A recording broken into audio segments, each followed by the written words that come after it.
Aloha guys, I am here with Anne Van Burnt, who is the co-founder of the Hawaii Keiki Museum, and I'm so excited to be here with you. Thank you so much for coming. We always love when you visit. I love coming here.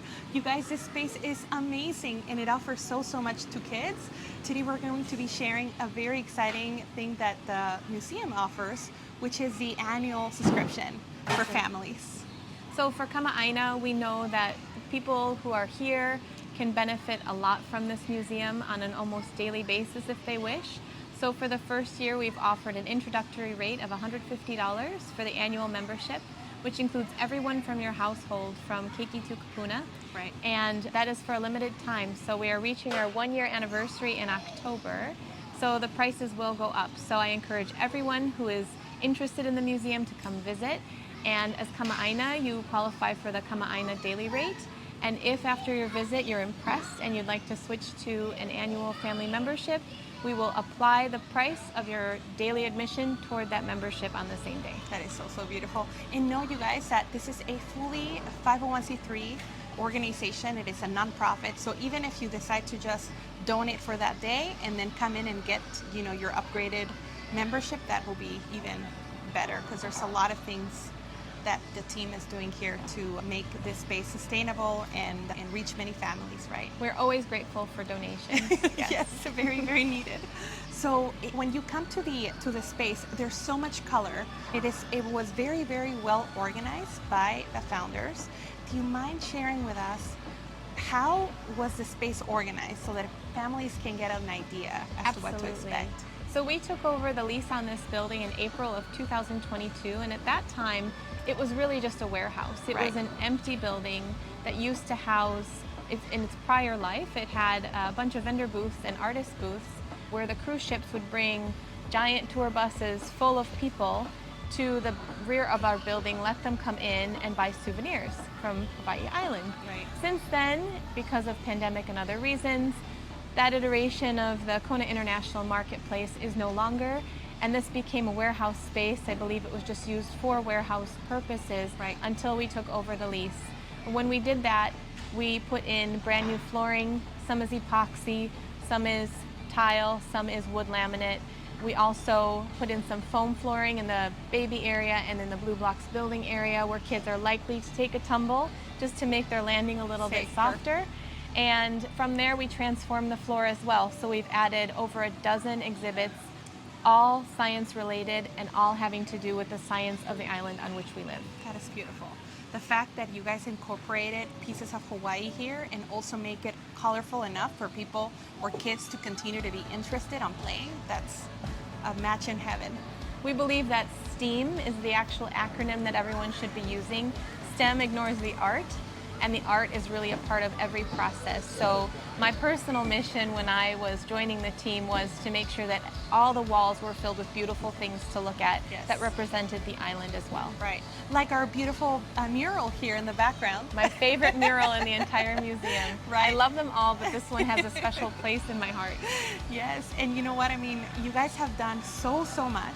Now there's a space that accommodates parties for kids. Do you mind sharing a little bit more information on that? That's right. Yes, we are happy to accommodate parties. So we've had birthday parties, family reunions, preschool get-togethers, homeschooling groups, plenty of people coming through to rent our birthday space. So we also call it our demonstration corner. It's available for rent. We have 2 times every day that it can be rented. One is the morning slot from 10 to 1, and there's an afternoon slot from 2 to 5. And so it includes tables, it includes chairs, it includes a whiteboard. It's semi-private, so your guests are able to go and focus on the person or thing that you are celebrating, but also enjoy the rest of the exhibits on the floor. Right. And it is not only for little kids, right? That's right. Anybody can come. Anybody can come. And it's very artsy, so I can also envision people that are into arts renting that space as well. Absolutely, yeah. We have a bunch of artists who come through and use that space for painting classes, for Aloha Hawaii classes. We've had weavers come through. We've had people who make pickled goods like kimchi and pickles come through and do demonstrations. So that space can be utilized for a wide variety of things. Right, that is so gorgeous.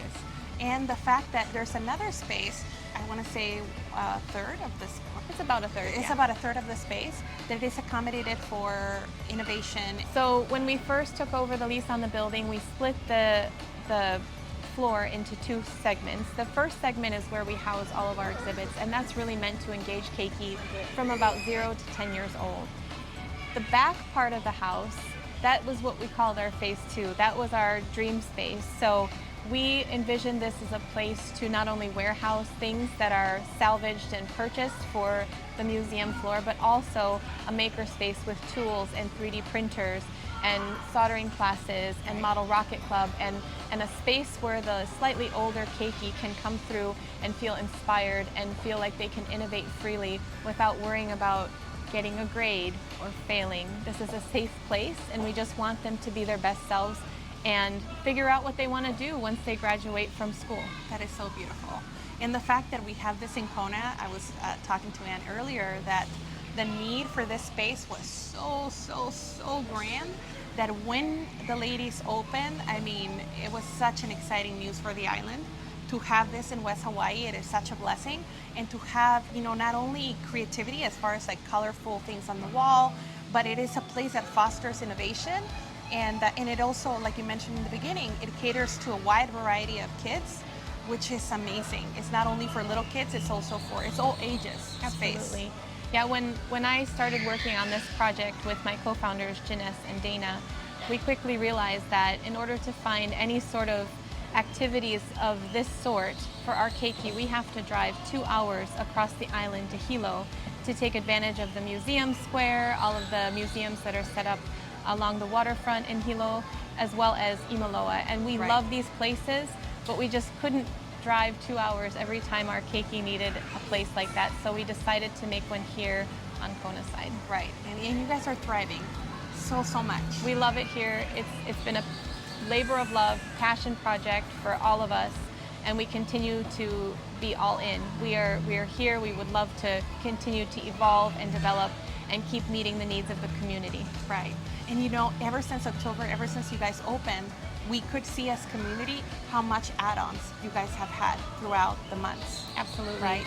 We do a lot more programming now. So initially our focus was to open with exhibits, but since then we've listened and we've heard that there needs to be a DOE holiday coverage for families with working parents. There needs to be more enrichment activities in terms of like face-to-face camps and coding classes and robotics experiences, and we're here to fill that need. So we've already done plenty of that in the community, and we strive to do more, but we also invite in musicians from on island, from off island. We have book signings, book readings. We have a weekly story time for preschoolers. We also offer chess club and sensory friendly hour for anybody who has sensory needs. We always welcome everybody of all abilities and all ages into our space. That's beautiful. I am so much inviting the community to come out and check out this space. And where can people donate to the cause? So our website for cash donations, which we are very grateful for, and we can provide a tax receipt, is hawaiikeikimuseum.org. And if you go to support.hawaiikeikimuseum.org, it takes you directly to the landing page for credit card donation. We also accept checks and cash if you bring them in personally, and we are always very grateful for that, and also for donations of materials like lumber, like machines like printers, laptop computers that you no longer need. We will put them to work in a very positive way. Right. Can people volunteer? Absolutely. So I am the point of contact for volunteers. Anybody interested in high school volunteer hours, or even adults interested in coming through and helping a couple times a week, a couple times a month, we welcome you with open arms. We do background checks to make sure that everybody's in the right way, and then we make sure that you are doing something that you feel empowered and interested in, so that we keep you coming back for more. Yes. Oh my goodness, you guys. I am highly suggest that you guys come out and check this space out and connect with Ann. She will be more than happy to talk story with you guys as you come through the doors. The staff here is so friendly. Everybody cares for each other. And I cannot wait for all the things that are waiting for Hawaii Keiki Museum. It's going to be exciting. Thank you. All right, guys. Aloha.